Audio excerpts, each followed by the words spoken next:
Hello and welcome to this history tutorial on the Night of the Long Knives. This is for Edexcel GCSE Weimar and Nazi Germany. Today we will cover how Hitler and the Nazi Party were able to create a dictatorship in Germany. We will look specifically at one event which contributed to him doing this, the Night of the Long Knives, 1934. As we know, by the start of 1934, Hitler had made Germany a one-party state. He now turned his attention to the Nazi Party itself to ensure that he was unrivalled as leader of the party. Hitler believed that Ernst Röhm, leader of the SA, was a threat to him. The SA numbered 3 million by 1934, and some members of the SA complained that although they risked their lives for Hitler, he undervalued them. 60% of the SA were also permanently unemployed, and so this group of embittered SA men, who were loyal to Röhm, were in an ideal position to challenge Hitler. Röhm himself also opposed some of Hitler's policies. He didn't like Hitler's links with rich industrialists, and he promoted more socialist policies to tax the rich in order to help the working classes. Hitler wasn't the only one that saw Röhm as a threat. German army officers believed that Röhm wished to replace the German army with the SA.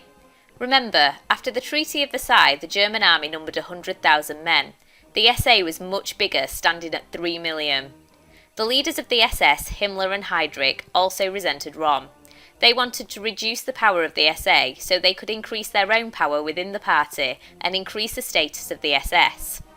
In 1934, the leaders of the German army and the SS warned Hitler of Röhm's intention to seize power. As a result of this, Hitler arranged to remove the threat of Röhm and the SA.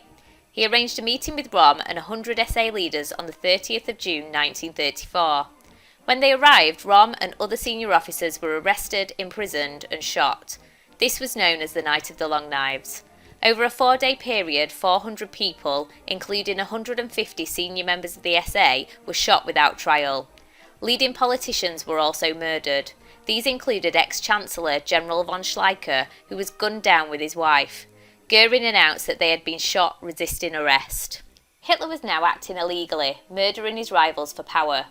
At a press conference on the 2nd of July 1934, Göring announced that the security forces had been monitoring Röhm for months.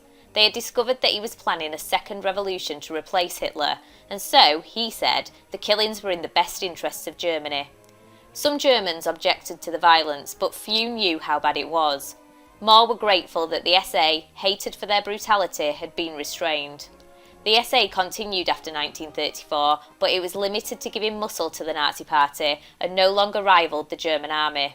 It was also firmly under Hitler's control. Only weeks after the Night of the Long Knives, on the 2nd of August 1934, President Hindenburg died, aged 87. Hitler took over supreme power. He declared himself Germany's Führer and decreed that, as Führer, he would add all the president's powers to those he already had as Chancellor. He also used this as an opportunity to force the army to swear an oath of allegiance to himself. In summary, the Night of the Long Knives was one of the final steps in Hitler being able to create a dictatorship. This event was a purge of his own party to remove Röhm as a potential rival to his leadership. In total, over 400 people were killed as part of the Night of the Long Knives. It was successful in removing internal opposition, but it also served Hitler, as he now had the SA firmly under his control and gained support from those that had seen the SA as thugs. Hindenburg's death was the final event which enabled Hitler to create a dictatorship. He was able to merge the roles of Chancellor and President, making himself the supreme leader of Germany. To get further help, visit history.outwood.com, see your teacher in school, or check out quiz.outwood.com for those sweet revision quizzes. You can also follow the Outwood Humanities team on Twitter at @OGATHumanities. Until next time, that was a little bit of history.